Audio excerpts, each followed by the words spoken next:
All right, so Shalom. I want to make an lesson off by giving all praise, honor, and glory to the Heavenly Father, Yahweh, by Hashem Yahushua, by Hashem, Ruach HaKodesh. Double blessings and honor to the apostles and elders of Great Millstone who taught me this truth through the spirit and power of Yahweh, by Hashem Yahushua. Back up with another lesson through the spirit, man. I'm just going to be talking about this encounter I just had earlier this morning.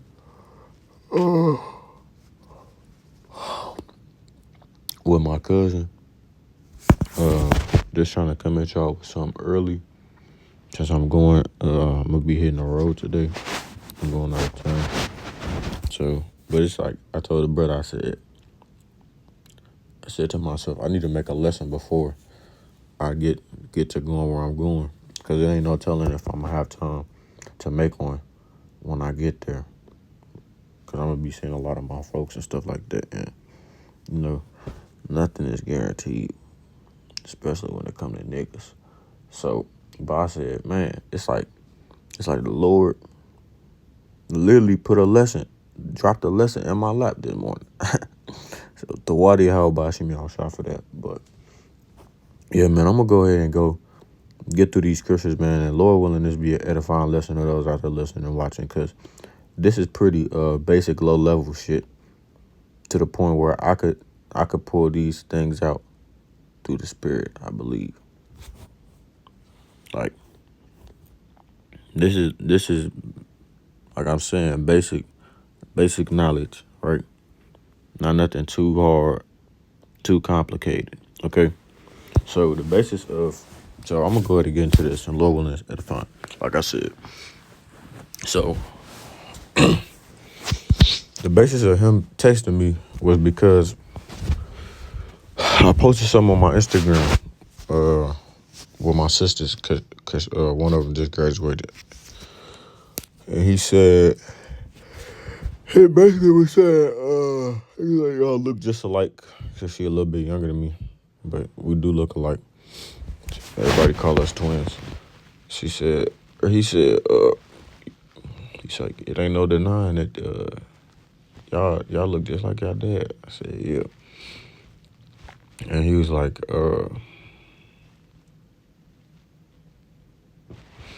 you know, he said our last name is my last name, cause he don't have the same last name as me.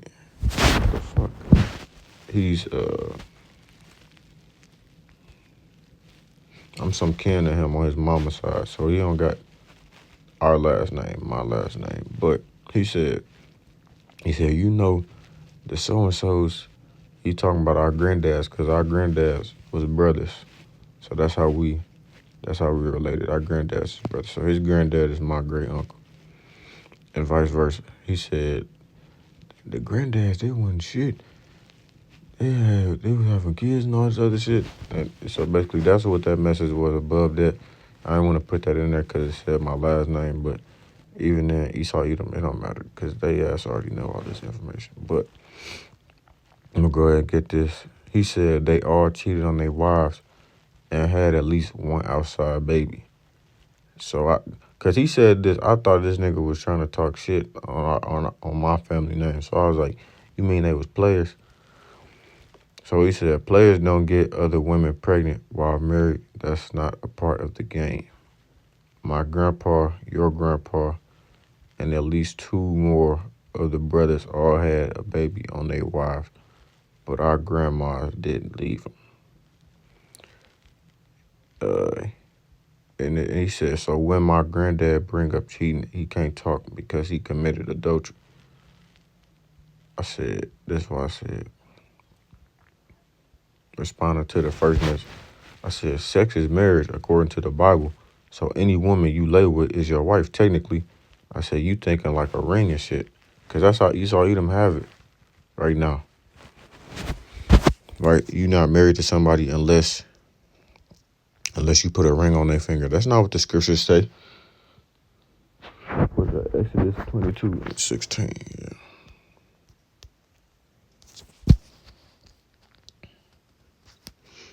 This is Exodus 22:16. And if a man entice a maid, and a maid is a woman that is a virgin, right?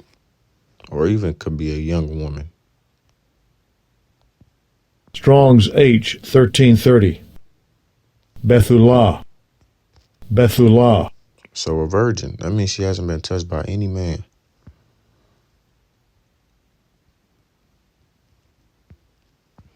She still has her innocence. And if a man entice a maid that is not betrothed, so betrothed, meaning that she's not engaged to any other man. Strong's H 781. Aras. Aras. To betroth, engage, to betroth, man or woman to be betrothed. To engage for matrimony, betroth a spouse. And lie with her, right? If he lies down with her, he shall surely endow her to be his wife. Right? So if they lay down together, that's when the marriage part happens. Okay? There's a unity, right? Whenever you, and somebody said this before too in a video. It wasn't a brother, but it was just a regular dude. But he had a good point. He said sex is marriage, right? Back in the day, when you made a covenant with the Lord or something like that, it was always over blood, right? So when you penetrate a virgin, what happens? You pop her cherry. She bleeds. That's basically seen as an oath, right? She is becoming married to you. And then you know what I'm saying?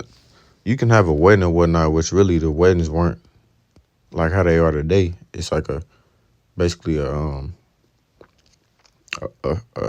dinner between the two families. But you can have some type of ceremony or something like that if you wish. But then you would pay the father the allotted amount for a daughter as well. If her father early refused to give her unto him, he shall pay money according to the dowry of virgins. Okay, so let's get something else. It's another one as well when it's talking about Rebecca and Isaac.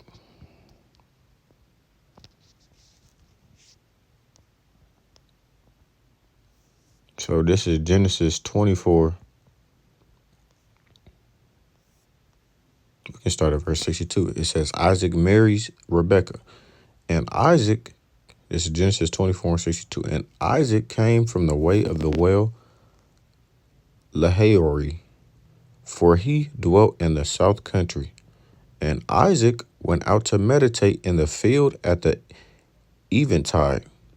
And he lifted up his eyes and saw, and behold, the camels were coming. And Rebekah lifted up her eyes, and when she saw Isaac, she lighted off the camel. And so like I should have got that in the NLT. Let me go back.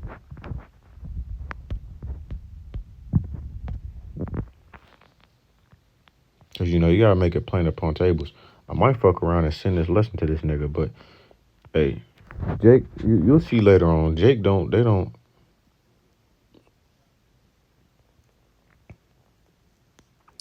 If a man, let me see. This is NIV.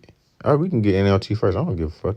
If a man seduces a virgin who is not engaged to anyone and has sex with her, he must pay the customary bride price and marry her. So him having sex with her is the marriage. Right? And it's saying, in this part it's saying, and marry her. Right? That's not the best breakdown or comparison in my opinion, but it's NIV. If a man seduces a virgin who is not pledged to be married and sleeps with her, he must pay the bride price, and she shall be his wife. So after they fucked, and he paid the price to the father, they became married. That became his wife.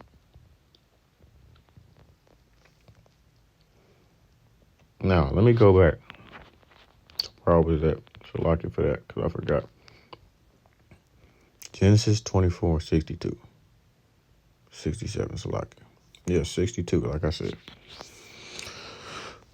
And Isaac came from the way of the well Lahairoi, for he dwelt in the south country. And Isaac went out to meditate in the field at the eventide. And he lifted up his eyes, and saw, and behold, the camels were coming. And Rebekah lifted up her eyes, and when she saw Isaac, she lighted off the camel. For she had said unto the servant, What man is this that walketh in the field to meet us? And the servant had said, It is my master.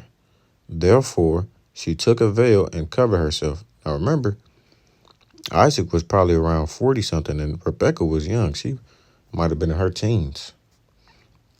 But even then, you gotta, if your spirit can receive it, man, you gotta realize that biblical laws and Edomite laws are totally different. Right? They damn near polar opposites, because Esau like to do everything backwards according to what the Lord say.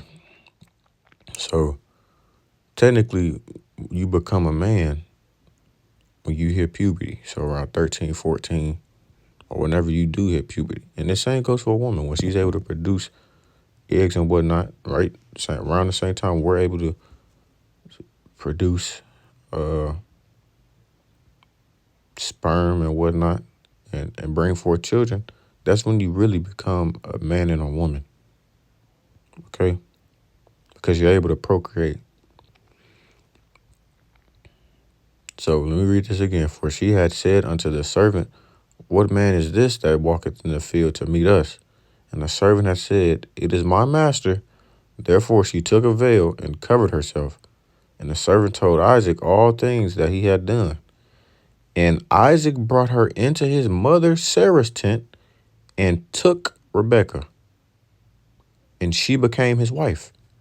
And he loved her. And Isaac was comforted after his mother's death. So they went into the tent. They laid down. And she became his wife.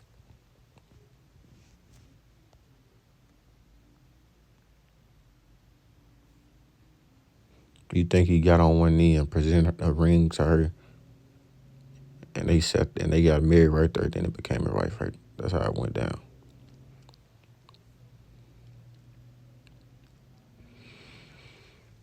And Isaac brought Rebekah into his mother's Sarah's tent and became his wife. And she became his wife. He loved her deeply, and she was a special comfort to him after the death of his mother. That's in the NLT. Now let me see. Do I want to hit on anything else before I go?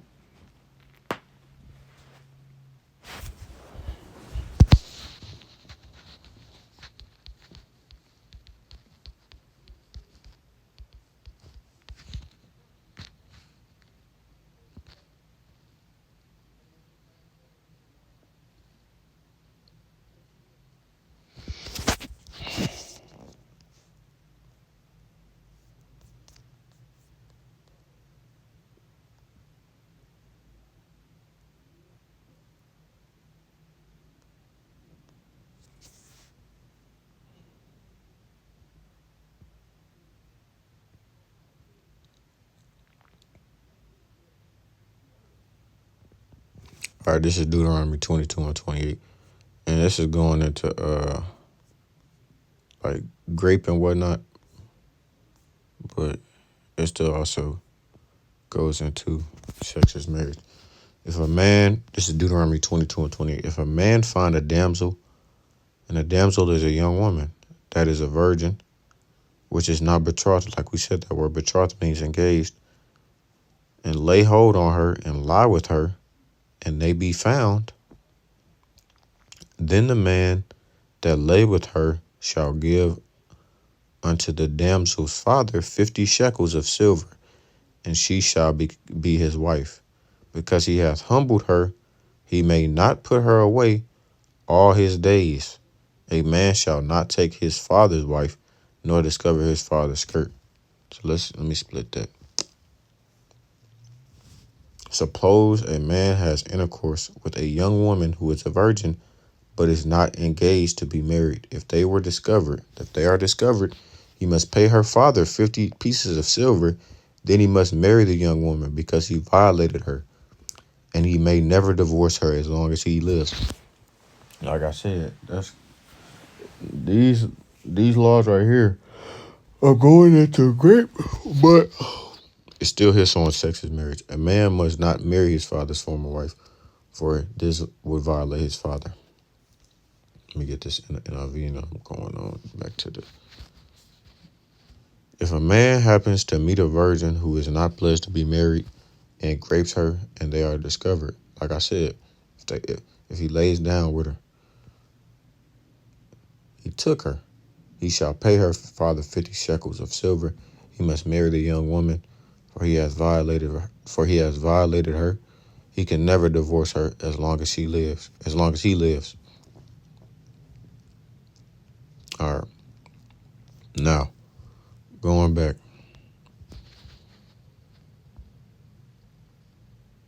Oh yeah.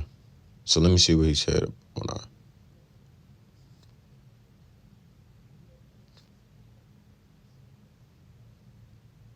Wait, hold on. I must be missing a part.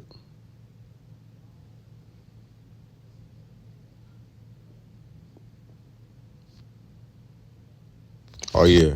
So I responded to his message when he said, my grandpa, your grandpa, and at least two more of the brothers all had a baby on their wives, but our grandmas didn't leave them, right? Because our granddads, they had lots of kids. I said, there's nothing wrong with that. Be fruitful and multiply.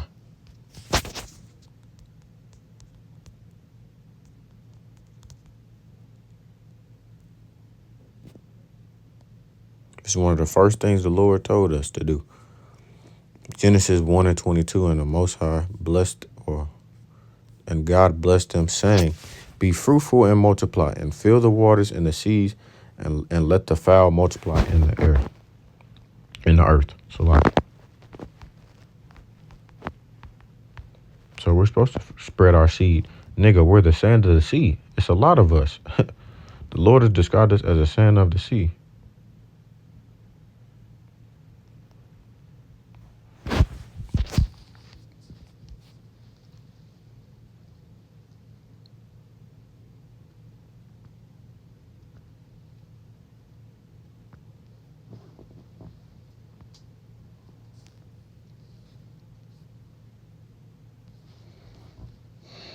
Let me see.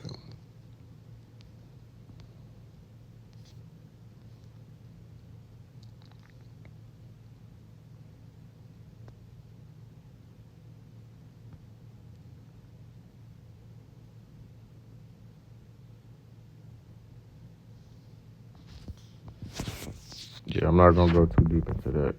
Let me see.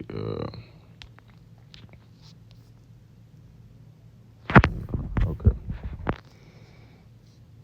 He said, and then I responded to him talking about him committing adultery. I said, unless he slept with a woman who was already engaged or married, had a man, then it's not adultery, right?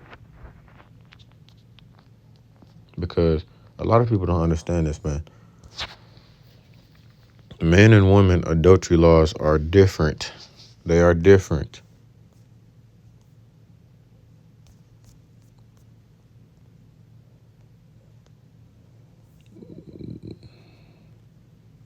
This is Leviticus 20:10. And the man that committeth adultery with another man's wife, even he that committeth adultery with his neighbor's wife, the adulterer and the adulteress shall surely be put to death. Right?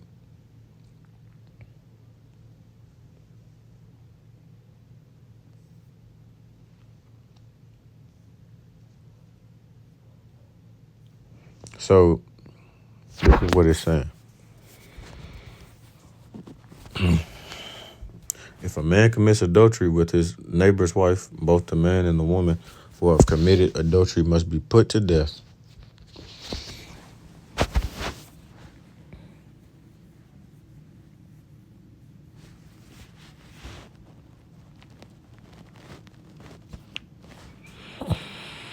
I want to get this real quick.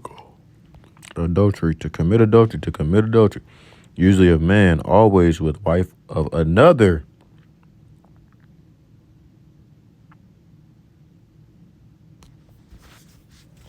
Strong's H 5003. Na'af. Na'af. Oh, bro, this. It's okay. I'm gonna get into this. Y'all gonna see in these messages, man. Always with wife of another, adultery, idolatrous worship, to commit adultery of man, adultery of woman, woman that breaketh wedlock, committing adultery, adulterer, adulteress, women that break wedlock, right? So it never was no, oh, if you're married to a woman and you got a wife and you go lay down with another woman, you committed adultery. No, that's not what the scriptures say. It says if a man takes another man's wife. So if you lay down with a woman who already has a husband or a man or is engaged, you committed adultery.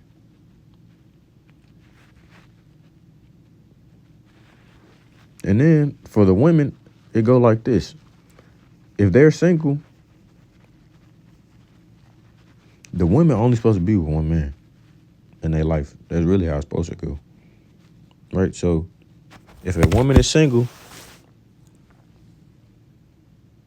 and a man takes her to be his wife, they lay down together, that is her husband.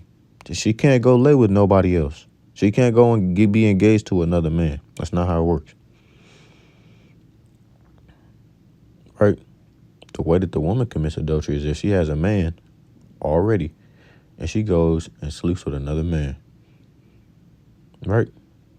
And also that man who slept with her committed adultery. But really, the man can't commit adultery unless the woman is already engaged or already married. So like it says, once again, from the woman came sin, and through her we all die.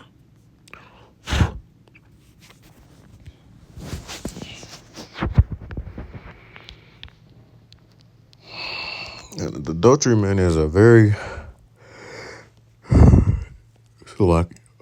is it's a very serious offense, man.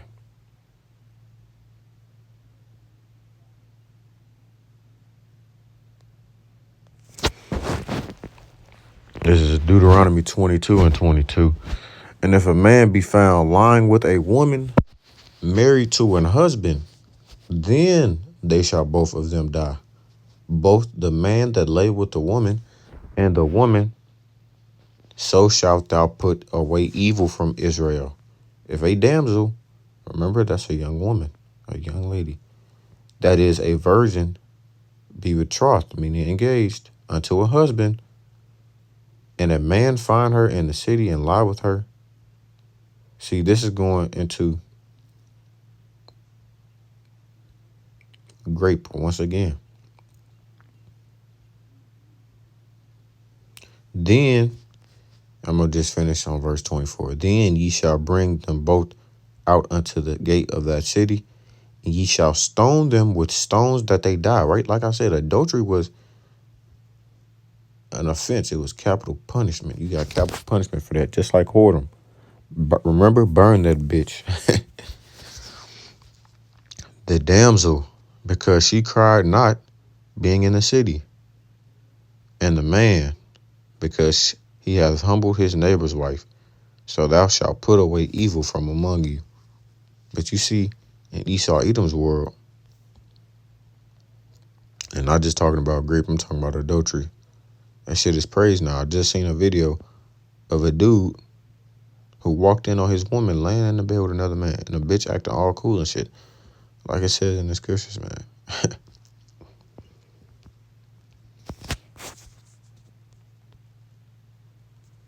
Such as the way of an adulterous woman.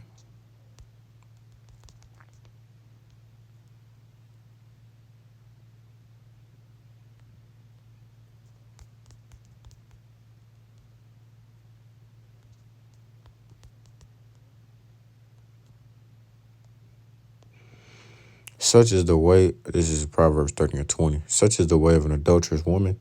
She eateth and wipeth her mouth and saith, I have done no wickedness. So we already hit on this. Unless he slept with a woman who is already engaged or married, that is not adultery. He said, nah, cuz once you married to a woman, that's the only woman you supposed to be fucking. That's incorrect. But hey, who are we? We not married and won't ever get married. I am. And I know this nigga is too, because he had a few women. Now, if you want to go based off the scriptures, the woman would have to be a virgin. So unless you popped her cherry, then technically she's not your wife. But we in Esau Edom kingdom right now. So really any woman you slept with is your wife. But if you want to get real technical, then I still do have a wife. But I'm not with her right now. I said, nah, men can have multiple wives. It speaks of this in the book. Men and women adultery laws are different. Yeah, and I don't get that, man. People always think, I think it's that scripture where it talks about the woman and the man become one. That's why people always think, oh, you can't have, they're supposed to be. That's not what that's talking about.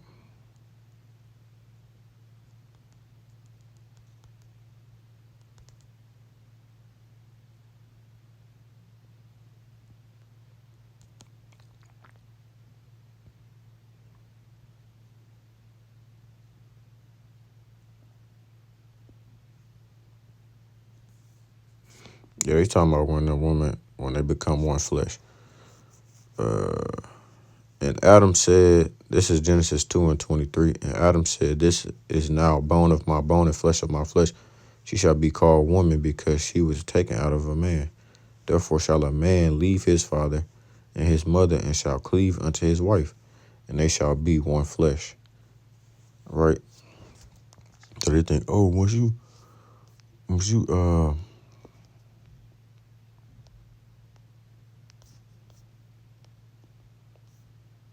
to cling, stick, stay close, cleave, keep close. Strong's H 1692. Davak. Davak. So they'll go into that, but then they won't go into where it says the man's supposed to have dominion over his wife and the wife is his property. They don't go into that though. Right? They don't want to hear that.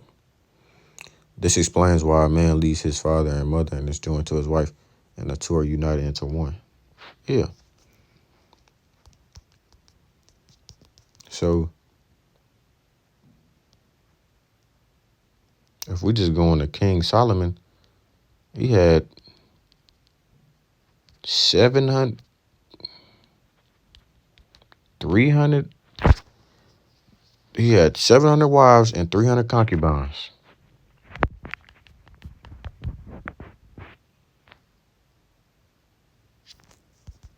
I don't even remember what that scripture is. I was going to go into Jacob, though.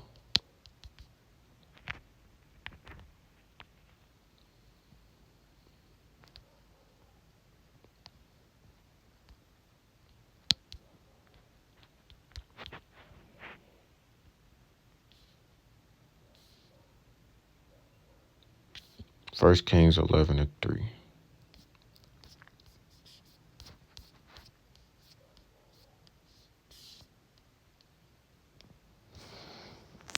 It says, First Kings 11 and verse 1. But King Solomon loved many strange women. So that means that these were concubines. If this says strange women, because they was from other nations. Together with the daughter of Pharaoh, meaning Egypt, women of the Moabites, meaning Chinese, Ammonites, Japanese, Edomites, so-called white men, Zidonians, and Hittites. I don't know what that is. Let me see. Sea hunting, inhabitant of Sidon. But you get the point, though. These were women of other nations. So that means they were concubines of the nations concerning which the Lord Yahweh said unto the children of Israel, ye shall not go in to them, neither shall they come in unto you. For surely they will turn away your heart after their gods. Solomon clave unto these in love. And he had 700 wives, princesses, and 300 concubines, and his wives turned away his heart. For it came to pass, when Solomon was old, that his wives turned away his heart after other gods, and his heart was not perfect with the Lord Yahweh, as was the heart of David his father. Right? And I'm pretty sure even King David had multiple wives. Only thing with Solomon was this nigga wasn't putting them hoes in check. David was. Now, King Solomon loved many foreign women. Besides Pharaoh's daughter, he married women from Moab, Ammon, Edom, Sidon, and from among the Hittites. The Lord had clearly instructed the people of Israel, you must not marry them, right? Meaning you could have sex with them, but they didn't have the same duties or same roles as your wives, your actual wives, because you could only have actual wives from within the 12 tribes of Israel. Okay? The women of strange nations were concubines. So they were basically mistresses, lower wives. They would help and aid the wife, right? If you go back into Abraham and Sarah, Abraham had a kid with Hagar because Sarah couldn't get pregnant, remember? And Hagar was Sarah's maid servant, right? She worked for Sarah. Sarah got mad and beat her ass. You must not marry them because they will turn your hearts to their gods, right? Because in the scriptures, man, when you take over, and I believe this is it's in Deuteronomy, I believe either 20 or 22. It speaks on this, man. There's a law or rule for everything. When you take a woman from another nation, you're supposed to make them shave their head, pare their nails, and they get to grieve for a few months, and then bring them in. You know what I'm saying? Into your household or whatnot, and do what you're gonna do. And they gotta put off their guards before they even do that, so that you don't succumb to committing adultery and worshiping these other gods like Solomon did. And Solomon was the wisest and richest man of all time. Yet Solomon insisted on loving them anyway. He had 700 wives of royal birth and 300 concubines. And in fact, they did turn his heart away from the Lord. In Solomon's old age, they turned his heart to worship other gods instead of being completely faithful to the Lord Yahweh, as his father David had been.